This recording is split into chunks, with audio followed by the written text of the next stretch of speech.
Setelah SX1 lalu RMKO. Nah, video ini saya bikinkan langsung sekalian aja lah ya, tentang akseleran yang mau IPO, apakah menarik, dan dibandingkan SX1 dan RMKO. Nah, dari tiga itu apa yang menarik kalau akseleran juga ikut. Simak video ini sampai selesai tentang listing dari akseleran. Check this out. Oke, yo ini sedikit prospektus dari mereka ya. Akseleran, sektornya finansial, kodenya AKSL. Mereka akan IPO barengan dengan warannya 10:1. Ini bisa dikatakan perseroan adalah kegiatan usahanya, pendanaan untuk UKM melalui marketplace lending platform sejak 2017 Oktober, atau bisa dikatakan P2P lending lah, P2P lending. Oke, ini websitenya akselerangroup.com. Yang ditawarkan tuh 29% dan penjamin efeknya itu OD dan SQ, BRI dan BCA Sekuritas. Nah, ini websitenya, cicil. Oke, tentang kami, perusahaan yang membawa akseleran P2P lending, Akselerang Group menyediakan akses permodalan kepada pelaku usaha dengan suku bunga yang kompetitif dan fleksibel dalam tenor pinjaman, model pembayaran, dan penyertaan anggunan. Jadi sebagai contoh, misalnya ada UMKM yang usahanya butuh dana untuk ekspansi bisnis dan lain-lain, ya pihak akseleran ini sebagai penjembatan lah yang menemukan UMKM dan investor ini gitu. Dan kita bisa masuk di sana kalau nggak salah kitanya sendiri. Kita sebagai retail tuh bisa dengan investor. Nah ini website mereka. Investasi IPO grup akseleran untuk tumbuh berkembang lebih cepat, menyasar potensi pasar, pendanaan UKM yang besar, produk lending yang tepat guna, dan kawan-kawan. Ini ya. Dan ini prospektusnya. Mereka akan listing itu di tanggal 9 Agustus. 9 Agustus. Jadi kalau XS1 dan RMK kalau nggak salah lebih awal ya, lebih awal. Jadi ini ya 11-12 lah. Mereka listingnya itu menerbitkan 2M 2,9 lembar atau 29% dengan harga 100 sampai 120. Nah, itu nominal mereka itu 358 M. Ini termasuk besar ya dana yang mereka himpun ya. Dan warannya 2 juta, 2.900.000 atau porsi 4%. Itu harga pelaksanaan warannya 120 sampai 150 atau total pendanaan waran tuh 44 M kalau dengan harga maksimal. Tuh, itu sih ya, ini penjamin efeknya BCA Sekuritas dan BRI. Tidak ada full commit. Oke, ini ya. Oh, ini full commit, bersanggupan penuh. Penjamin pelaksana efek dari segi, jadi menjamin dan dengan kesanggupan penuh. Jadi kalau gak ada yang nawar ya mereka dua sekuritas ini berani untuk membeli. Jadi dari nama perusahaannya udah sering kedengar, akseleran, lalu penjamin efeknya atau underwriternya yaitu BCA dan BRI juga sudah sering didengar oleh masyarakat lah ya itu. Oke. Oh, yang terpenting. Nah, ini yang terpenting, kegunaan dananya apa sih? Kita cek di note 13 atau halaman 37. Di halaman 37 sebuah rencana di mana 36M, 36,5 itu akan digunakan untuk akuisisi, rencana akuisisi RIF. Nah, pertimbangan akuisisi PIF. PIF adalah karena grup akseleran memerlukan izin perusahaan pembiayaan untuk mengembangkan bisnisnya. Hal ini dapat meningkatkan kemampuan. Dengan memiliki ini, usaha perseroan pembiayaan grup akseleran dapat menyalurkan pinjaman dengan nilai pinjaman tiket size yang lebih besar sampai dengan 20% dari ekuitas perusahaan. Oke. Selain itu, akuisisi PIF ini juga bertujuan untuk meningkatkan profitabilitas untuk menyalurkan pinjaman penggunaan. Oke, ini terus di mana PIF ini kepemilikannya oleh Meliana Cahyadikarta sama Michela Cahyadikarta. Kalau kita cek di susunan pemegang saham ya di halaman 19, dua nama itu ya, Meliana sama Micela nggak ada nih di susunan pemegang saham dari Akseleran. Jadi ya sekilas kalau hanya dari sini tidak ada yang namanya keluar kantong kanan masuk kantong kiri, ini nggak ada. Sekilas ya, sekilas aja, sekilas, perlu dicek lagi. Oke. Nilai transaksinya pembelian penjual 14 Maret telah ditandatangani perjanjian perseroan dan Ivan Nicholas Tambunan mewakili para pembeli dengan para penjual dengan tanggal 14 Maret. Jadi sudah disebut di bawah perihal akuisisi ya, mengakuisisi PIF itu tadi. Lalu 200M digunakan untuk store modal ke PIF. Oke. Udah, lalu sisanya digunakan untuk modal kerja. Jadi 200M ditambah berapa nih? 36,5. Jadi 265 diambil, sisanya ya untuk modal kerja si Akseleran sendiri. Lalu untuk yang Baran ini digunakan juga sama untuk modal kerja. Jadi modal kerjanya sisa tadi sama Barannya itu sendiri. Oke, itu kegunaan dananya. Kalau Bapak Ibu teman-teman sekalian perhatikan, bisa dibandingkan ya dengan XX1 dengan RMKO itu seperti apa perihal kegunaan dana, terutama perihal kegunaan dana, kebijakan pendapat kegunaan dana. Udah, lalu kita lihat ya, kita lihat ini perseroan tentang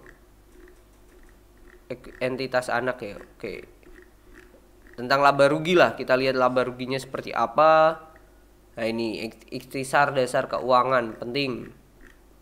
Asetnya ya, kalau kita lihat ya liabilitasnya selalu bertambah. Ini kesini makin baru ya tahunnya ya. Dari 13M, ini dalam apa ini? Ya dalam ribu, dari 13M ke 20M ke 70M, dan sekarang di Januari itu sudah 72, udah naik 2%, 2M per lebih ya. Nah ini pendanaan kalau hutang nih masuknya ke liabilitas apa enggak pendanaan itu yang jadi pertanyaan ya. Oke, ini dari pendapatan mereka ya. Pendapatan mereka ini sampai sekarang secara net ini mereka masih rugi ya. Ini masih rugi. Dari 2020 dia revenue-nya 18M, 2021 naik ke 39M, 2022 71M. Itu pun masih minus 22 miliar. Kenapa? Karena bebannya tinggi banget. Beban tiap tahunnya di 2022 itu capai 91M. Luar biasa bebannya, tinggi banget gitu. Jadi ini perusahaan masih merugi. Masih merugi. Kalau kita lihat ya, apakah mereka menjanjikan dividen besar padahal perusahaan masih merugi? Nah, ini kita lihat ya. Kalau mereka berani menjanjikan besar, berarti mereka optimis bahwa ini nanti perusahaan akan cuan. Cuman di sini kita lihat tentang prospektus dividen mereka. Oke. Dividen interim, nah ini sesuai dengan apa ini. Pembagian dividen hanya dapat dilakukan apabila perseroan mencatatkan laba ditahan positif sebagaimana diungkapkan. Jadi bisa dikatakan ini perusahaan tidak berani menjanjikan dividen apa enggak. Ya, at least dia sudah tidak mengobral janji sih kalau saya melihat ya di sini ya. Gitu. Kalau kita lihat ya di tadi pendapatan halaman 53, kita cek dulu saldo labanya berapa mereka. Saldo labanya 37 aja, 37. Nah, kita lihat ini liabilitas, ini hutang ya. Oh, ini bukan. Ikhtisar dasar, nih ekuitas.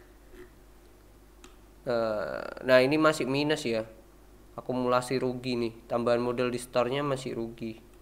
Jadi ini memang dari segi ekuitas saja belum positif ya. That's why mereka nggak berani menjanjikan laba, menjanjikan dividen, which is hal yang setidaknya perusahaan ini tidaklah obral janji sih. Itu aja sih poinnya di situ. Oke, kita lihat ya ke riwayat perseroan ya, halaman 70. Ini sudah beberapa sudah saya catat nih. Oke, berdirikan ini udah bergerak di ini. Kegiatan usaha utama perseroan adalah bergerak dalam bidang usaha jasa konsultan manajemen. Untuk mencapai tujuan tersebut, perusahaan dapat memiliki kegiatan usaha berupa aktivitas konsultasi manajemen yang mencakup ketentuan nasihat, bimbingan, dan operasional usaha. Tuh. Maksud dan tujuan kegiatan usaha perseroan: bidang aktivitas keuangan, bukan asuransi, dan dana pensiun, serta aktivitas kantor pusat. Untuk mencapai maksud tujuan tersebut, perusahaan dapat melaksanakan kegiatan utama berupa aktivitas perusahaan holding. Gitu. Itu sih. Oke. Sekilas sudah. Lalu kita lihat ke prospek perusahaan ya. Prospek perusahaan halaman 120. Kalau kita lihat, mereka mengalami kenaikan ya. Nah, ini di CAGR-nya selalu bertumbuh ya. Selalu bertumbuh, cuman yang menjadi PR adalah ya dia utangnya besar dan juga masih minus ya.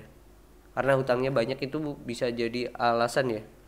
Suku bunga pendanaan menurun kepada pemberi pinjaman yang rendah. Itu sih. Oke, NPL menarik dengan tingkat NPL rendah. Oke, tingkat NPL yang rendah berarti ini perusahaan yang meminjam ini berarti rajin membayar tepat waktu gitu.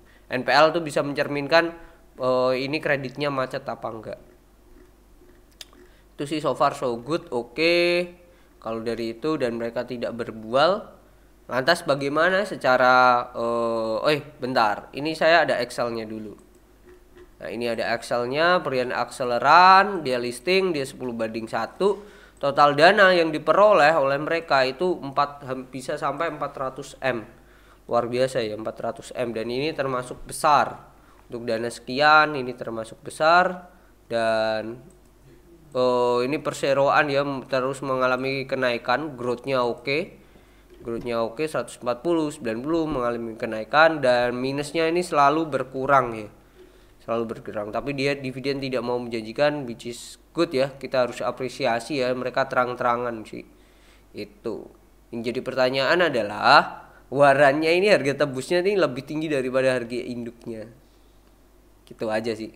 Kalau warannya pengen ditebus, pengen dilaksanakan untuk dapat 44M ini, harga sahamnya harus kemana ya tahu sendirilah. Tuh. Lantas secara keseluruhan apakah menarik untuk akseleran ini yang mau IPO? Kalau menurut saya ya, kalau dibandingkan dengan RMKO, dengan XX1, ya si akseleran ini berada di tengah-tengah. Apa yang menarik ya bisa ditonton aja video yang kemarin XX1 atau RMKO, itu bisa ditonton. Oke, cuman yang bisa saya share adalah Bapak Ibu dan teman-teman silahkan cek aja underwater dari SQ atau BCA Sekuritas dan OD dalam menerbitkan atau melistingkan perusahaan. Itu prospek itu riwayatnya seperti apa, itu bisa menjadi sebuah salah satu sedikit acuan gitu. Cuman sisi positifnya kegunaan mereka IPO ya tidak digunakan bayar hutang, which is good. Terus mereka tidak membual ya, menjanjikan bakal bagi dividen sekian-sekian, itu bagus juga. Dan akseleran apakah menarik? Nah, ini secara long menurut saya belum, masih banyak ya ibaratnya pendanaan yang lebih bagus yang perusahaan yang sudah di listing di Bursa Efek. Contoh pendanaan leasing ya terutama ya, ada WUMS ya, itu lebih bagus sih menurut saya. Cuman untuk short term apakah menarik akseleran, saya akan mengatakan ini posisinya berada di tengah-tengah sih antara RMKO dan si XX1 tuh. Nah, cuman bagi saya kemungkinan besar saya akan membeli. Tapi apakah jadi beli apa enggak untuk akseleran, nanti akan saya infokan di grup Telegram. Silahkan join grup Telegram. Gimana caranya? Nah, bisa cukup dengan mendaftar akun Mirae. Linknya ada di deskripsi. Nanti bisa otomatis masuk ke grup Telegram kita. Oke, jadi itu mungkin view atau insight saya atau gambaran saya tentang akseleran. Baiknya membeli atau tidak ya balik lagi keputusan ke Bapak Ibu dan teman-teman sekalian. Oke. Dan yang perlu diperhatikan adalah siapkan risk terburuk sekalipun. Kalau ARB siap enggak? Nah, untuk meminimalisir hal itu, porsi dananya bisa dikecilkan. Oke?